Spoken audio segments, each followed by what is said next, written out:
So we're in Unit 7, the mole. In the previous video, we learned how to work with an empirical formula. And empirical formulas come from lab data, specifically the percent composition.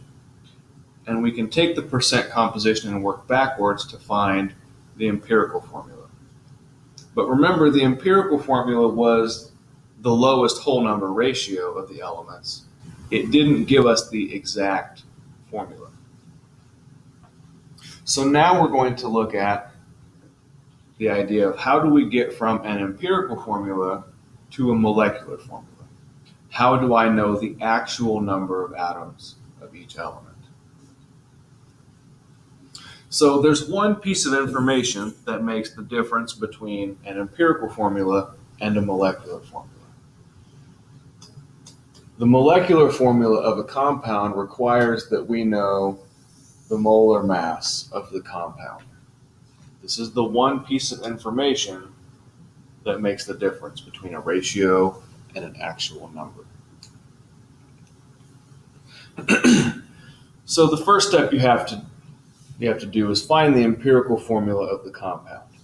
And if you flip back a page, you'll see all of the steps for that. I didn't want to write them down twice. So first off, find the empirical formula. Second off, find the molar mass of the empirical formula. That was the lowest ratio. Then you're going to divide the molar mass of the compound, the actual molar mass, by the molar mass of the empirical formula. It's going to give you a number. It's going to be a ratio. You're going to take this number and you're going to multiply each of the subscripts by that number. As usual, I think it's easier to see it done than to read steps. So let's take a look at something that you might see. So you might have some sort of an example, and I'm going to write this in black so it kind of looks different. So the question might say a compound has a percent by mass of 39.97% carbon, 6.73% hydrogen, 53.30% oxygen. And this would be sufficient to find the empirical formula. But then you'll get another piece of information that says the molar mass of this chemical or of this compound or something is 180 grams per mole.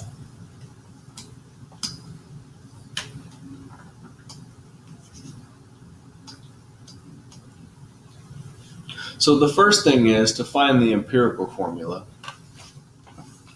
So you might flip back a page if you need to see the steps.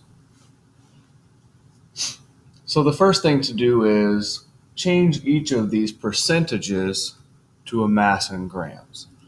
So I'm not going to write these a second time as percentages. I'm going to come down here and say it is 39.97 grams carbon. It is 6.73 grams hydrogen, and it is 53.30 grams oxygen.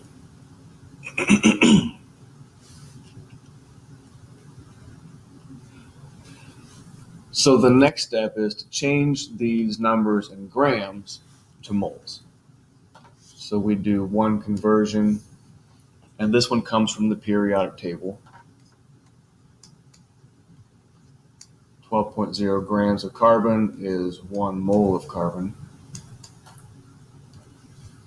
And this number ends up being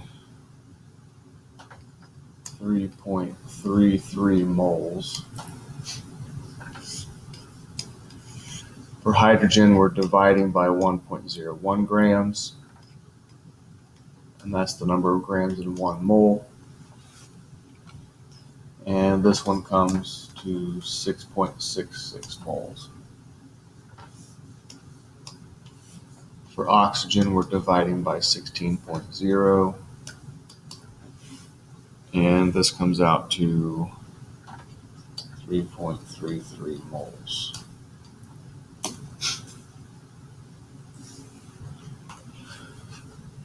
Next step says divide by the lowest number, and that number is 3.33 moles.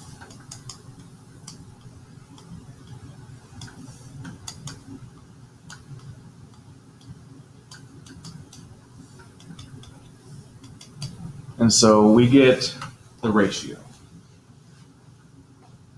This is the lowest whole number ratio. And remember, these are the subscripts in the empirical formula. So let's write the empirical formula. It would be CH2O.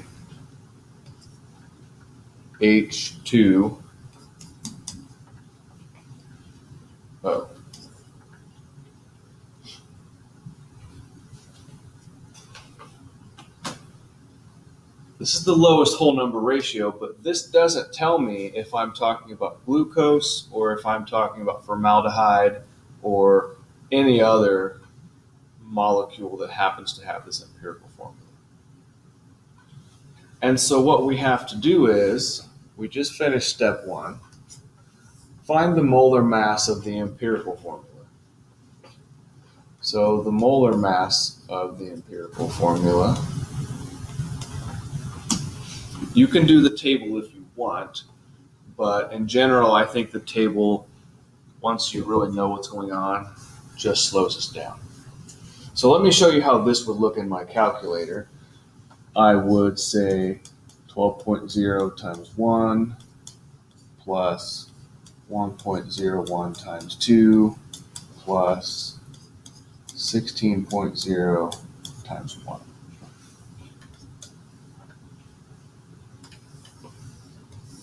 So that's what I'm doing here, and it comes out to be 30.0 grams per mole.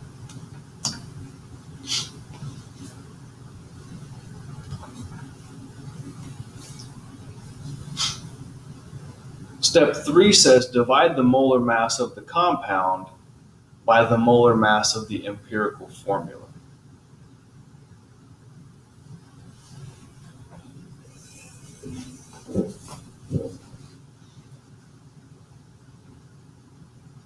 So we got to label these. This is number 1, this is number 2, and this is number 3. So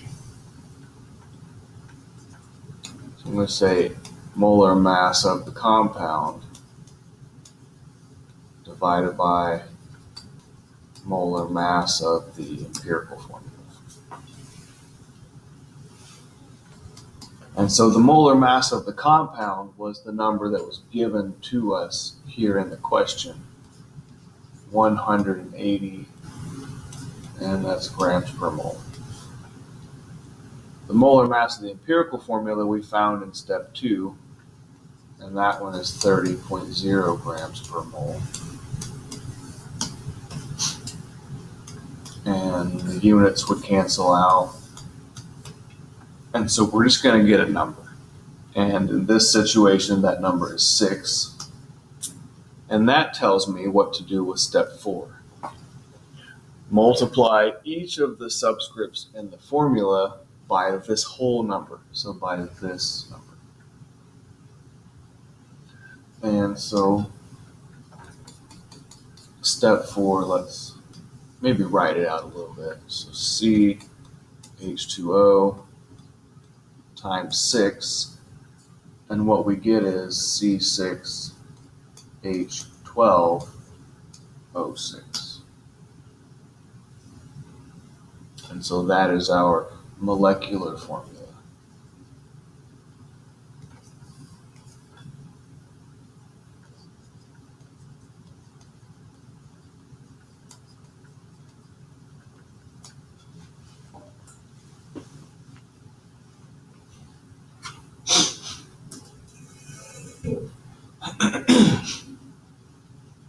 So I'll do one more for the video, and I'll probably show you a few more examples in class, or you'll be doing some on your own in class, some supervised work time. So I'm going to clear this off, and you should have room to just go down the page for at least, hopefully, one more example, maybe two if you write small. I write very small, so I've got 5 examples written on this page. I don't expect that for everybody. So let's look at a substance, a compound that is 43.66% phosphorus, and it is 56.34% oxygen. So remember, our first step was to find the empirical formula, which is its own process on the previous page. So what we did was change the percentages to grams.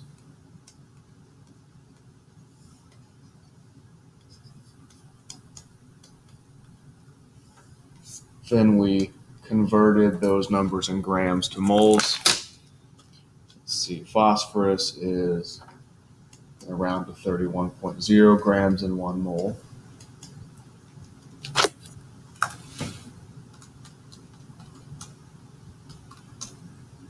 And that's going to be 1.41 moles of phosphorus. For the oxygen, the molar mass is 16 grams in 1 mole.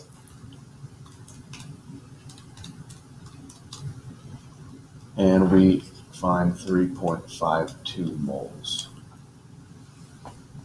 Then we take these two numbers, we pick the smallest one,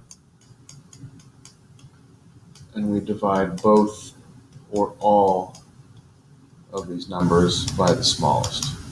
So this one is 1.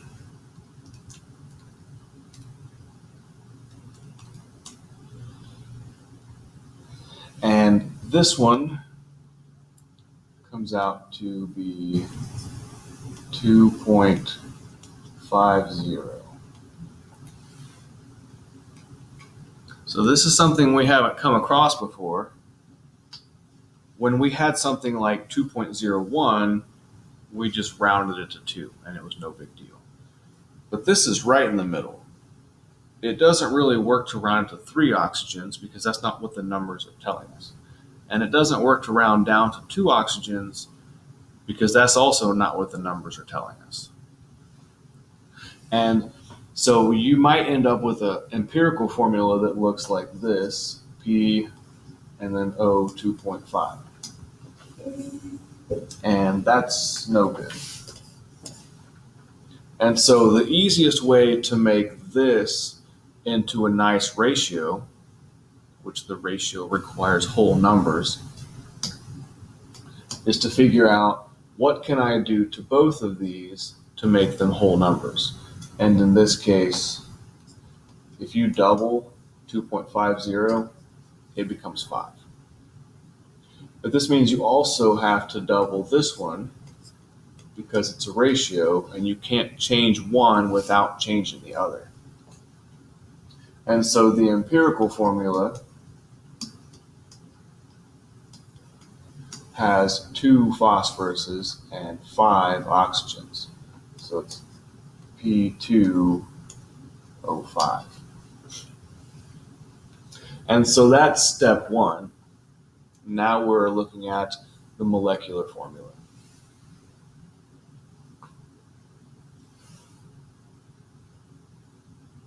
So the next piece of information is we have to find the molar mass of this empirical formula. And like I said before, using the table method is good for learning, and it's good for percent composition, but for anything else, it'll really just slow you down. And so the way this will go into my calculator, this is exactly how I type it. It's going to be 31.0 times 2 plus 16.0 times 5, and you'll notice they're both in parentheses. This is exactly how it gets typed in.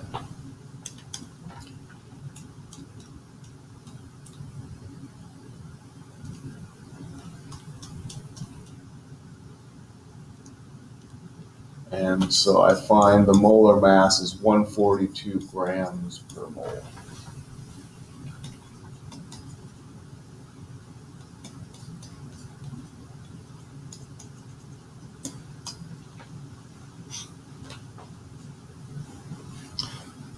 So when you see this question, there's one piece of information that you have to know, and that is the actual molar mass of the compound.